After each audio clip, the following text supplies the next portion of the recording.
झिंझिण्यांपासून त्वरित आराम मिळवा. सेन्सोडाइन रॅपिड रिलीफ बरोबर. विजयाची खात्री होतीच, परंतु जी मार्जिन आहे ती 15,000च्या आसपास आहे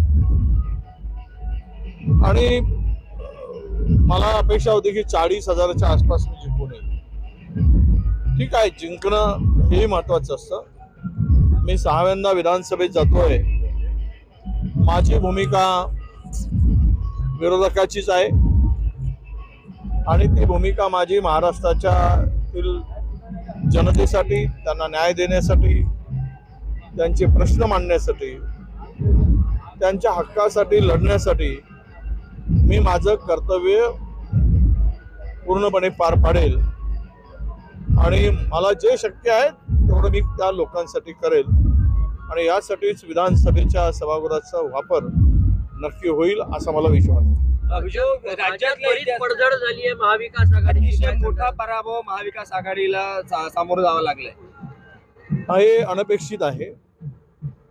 तुमच्या सर्वेच जे होता त्यापेक्षाही वेगळा आहे आणि याचं विश्लेषण आम्ही करू. 2-3 दिवसात त्या संदर्भातली बैठक होईल. विजयाची कारणमीमांसा आणि हारण्याची कारणमीमांसा पण केली पाहिजे. राज्यातला आतापर्यंतचा सर्वात वाईट परफॉर्मन्स जो आहे तो काँग्रेसचा झाला आहे. तुम्हाला हे याच्यात काय अपेक्षित आहे की याच्यात काही वेगळंच, कारण जसं राऊतांनी वेगळा संशय याच्यात व्यक्त केला आहे. बघा, महाराष्ट्रामध्ये अशा पद्धतीचा निकाल आतापर्यंतच्या म्हणजे हा अनपेक्षितच आहे. खरं तर यावर अधिक घाईनं बोलणं उचित होणार नाही, पण सरकारच्या विरुद्ध एवढा मोठा रोष होता. महागाईशी जनता झुंजताना आपल्याला दिसली. महाराष्ट्रातील लोकांना बदल हवा होता ते त्यांच्या देहबोलीवरून दिसत होता. तो आक्रोश होता. तरी पण एवढ्या मोठ्या संख्येने महायुतीला विजय मिळतो तर लोकांचा संशय, आमचा तर आम्ही आमच्या मुखातून बोलणं त्यामध्ये बेकार आहे किंवा ते उचित होणार नाही, पण लोकांची जी आत्ताची एक भूमिका दिसते आहे, लोक जी चर्चा करत आहेत त्यातून हे स्पष्टपणे होत आहे की यामध्ये कुछ तो दाल में काला है. हे होऊ शकत नाही. अशा प्रकारच्या लोकांच्या भावना आहेत. आता म्हणून आम्हाला घाईने काय त्याबरोबर प्रतिक्रिया देण्याची गरज नाही.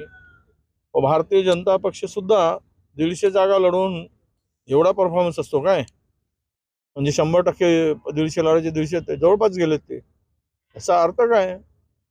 स्पष्ट दिसतो आहे की कुठे काय मॅनिप्युलेटेड झालंय रिझल्टच्या संदर्भात. यावर घाई न बोलणार नाही, पण आम्ही नक्की याच्या संदर्भातलं विश्लेषण आम्ही चर्चा करू आणि पुन्हा प्रसार माध्यमांच्या पुढे येऊ वस्तुस्थिती घेऊन. पण लोकसभेमध्ये जितका मोठा विजय मिळाला होता, कुठेतरी ओव्हर कॉन्फिडन्स जो आहे तो नडला का महाविकास आघाडीला?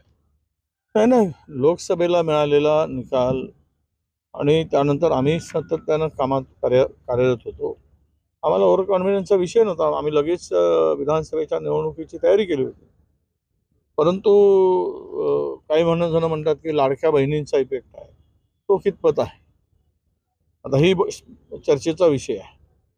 आणि वाढत्या महागाईने जनतांनी ज्यावेळेस बोलायचं त्यावेळेस महिलांचा जो एक रिस्पॉन्स होता की 1,500 काय होणार, आमचं काय भलं होणार, 2-3 दिवसाची रोजीच आहे ती, आणि जे काही महागाई ज्या पद्धतीनं वाढवली गेली, तर त्यामुळे मी आत्ता एवढंच सांगेल की आत्मविश्वास वगैरे नाही इतका. देखो त्या तुम्हाला माहिती आहे 2014 मोदी लाट होती, त्यावेळेस महाराष्ट्रामध्ये आम्ही 44 जागा जिंकल्या होत्या. 19 सुद्धा ती लाट काही प्रमाणात असताना 45 जागा आम्ही जिंकल्या महाराष्ट्रात विधानसभेला. पण आता जर आम्हाला 18-20 निकाल येत असेल ते होणं शक्य नाही आणि हे होऊ शकत नाही असं आमचं ठाम मत आहे.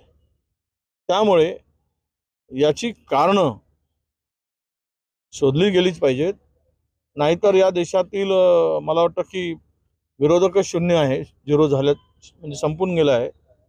तर मग सगळ्यांना रान मोकळं आहे, नावाला लोकशाही राहील आणि काम मात्र हुकुमशाही पद्धतीने देशात आणि राज्यात होईल. शेवट लोकशाहीमध्ये सत्तेवर अंकुश असणं तर तो विरोधक असला पाहिजे. पण विरोधकांना मुळासकट संपवून जर लोकशाही प्रगल्भ करायचं किंवा लोकशाही मजबूत करायचं कोणी दाखवत असेल तर ती केव्हाच संपेल. आता देश उद्याचा कायदा आणि संविधानावर चालेल की नाही, की ज्यांच्या मुखातून जे निघेल त्यालाच कायदा समजून चालवावा लागेल, हाही मोठा एक प्रश्न राज्याच्या नाही देशाच्या पुढे येतो आहे.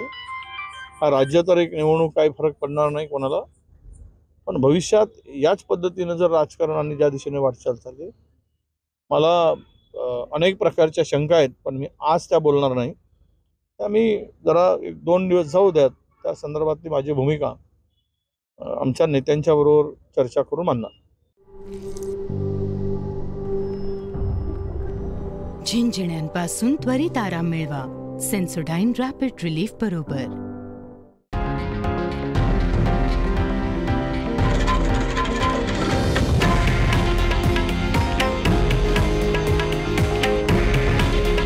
हे आहे देशातील नंबर 1 न्यूज नेटवर्क आणि आपण पाहत आहात TV9 मराठी. काळजी तुमची, हित महाराष्ट्राचं.